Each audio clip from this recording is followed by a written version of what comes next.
Well, today we're going to be putting together the MarvTool miter saw. It's a 10-inch one, and it's got, I don't know, 15 amp. Yeah, 15 amp. So, get it out of the box!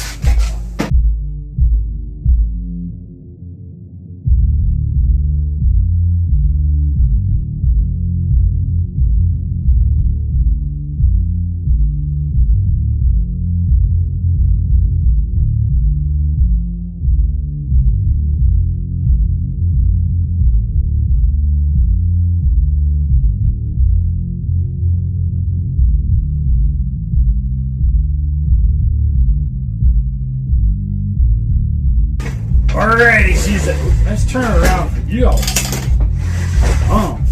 See it yet. Anyway, there we go. She's out of the box.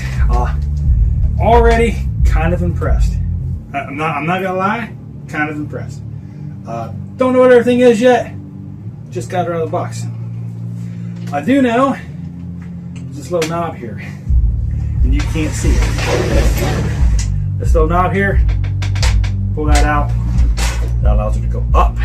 When you put her back down, she will lock in place. So that's cool. Of course, the blade guard retracts as it comes down, which is good. It's working right. Blade's already on it from the looks of it. I'm surprised at that. I really didn't think it would be on there. When I reached in to try to pull it up, thankfully the guard was on there. I probably would have cut myself. Maybe, I don't know. I don't know if it's really sharp or not. So, what we got here? We got this little thing. This thumb screw probably should have been on something. It fell down into the styrofoam when I tried to pick it up. I don't know. We'll figure it out. Oh, that's supposed to be the dust collector bag, right? Ooh, that is a lot smaller than I thought it was going to be. That is a lot smaller than I thought it was going to be. Ooh, I'm not. Ooh, I don't normally do this. I'm going to have to read the directions or the instructions because I've never had a miter saw, and I want to make sure that I'm safe when I power her on for the first time. Anyway, we got this little thing here. I'm not sure. And these things, again, I'm not sure. Okay. Alright, after a quick review of the instructions, and I mean quick, like, it wasn't that long. I'm no further ahead. So, I have a picture here. It does give some useful information, which I didn't read through them all, about the replacing the blade. I'm not replacing the blade right now. No. No, not going to matter to me. Adjusting the miter angle, well, I'm pretty sure we can figure that out. But if we need to figure that out, okay. Adjusting the bevel angle, again, I'm not really going to need that either. Using the depth stop, okay, that might be something that might be worth reading, but nothing as far as these. Okay, which is what I was looking for. I wanted to make sure we set it up correct. Okay, so we're going to push this down, slide this over to 0. That way she's straight on with us. It looks like she is set to a 15-degree angle here, so we're going to have to figure out how to adjust that. Let's figure out what these pieces are. So the dust collection bag goes on somewhere up in here. Maybe here? Yep, right here. So it's just going to be a little small pinch these to open it up and then unpinch to close. So that's going to be probably like that. See the miter knob, which is that's what they're calling this. That's going to go on the front. So if we look up underneath here, it's going to go right in there. Just going to twist in. Maybe. There we go.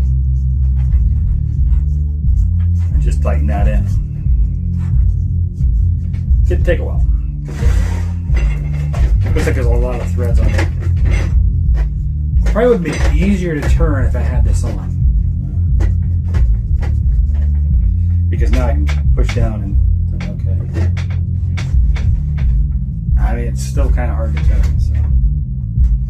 This little thumb lock here, you have to press it in to pull the trigger up. I mean, clearly just a safety feature. So this knob back here will allow you to get that over. We're just gonna take it to 0. Now this one goes up to 45 to the left. So then it won't go to the right. You have to flip your piece if you're gonna do that. So, sliding fence, is that what this thing is? Well, it shows 2 of them. Oh, there's one on the other side. Okay, cool. So this one, I bet if we look, that's probably where the thumb screw was supposed to be. And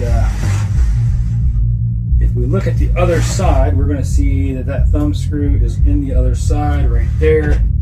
So we're going to put the thumb screw that came out in the back corner of this sliding fence.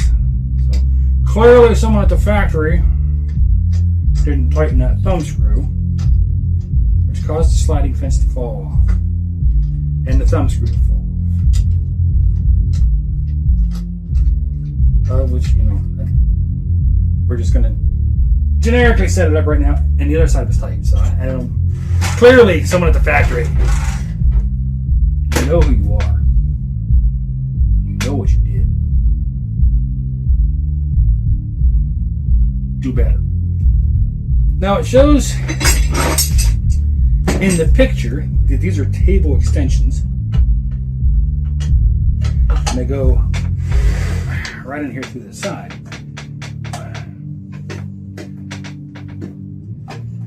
But well, it's got screws in the way, and there's 3 of them, and it only shows 2 in the picture. So does one go in the back? Yes, one goes in the back.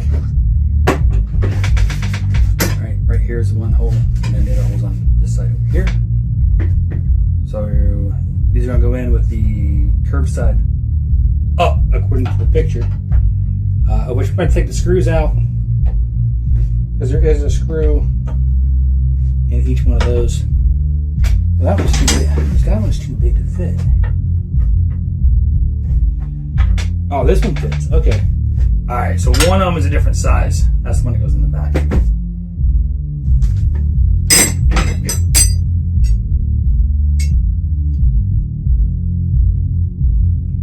Oh yeah, it's a much different gauge. That's the back one. Okay, we're gonna go ahead and loosen these up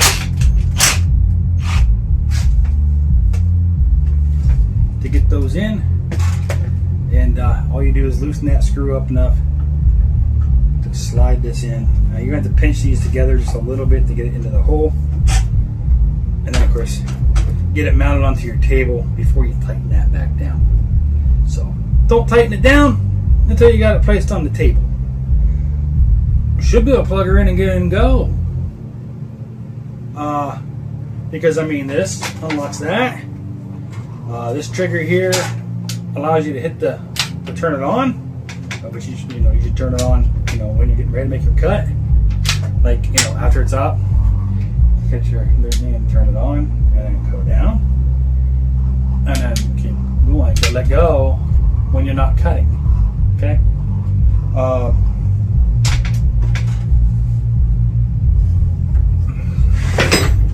This guy back here to adjust how much he's tilted, and then this release and this over here to she's down at the moment, so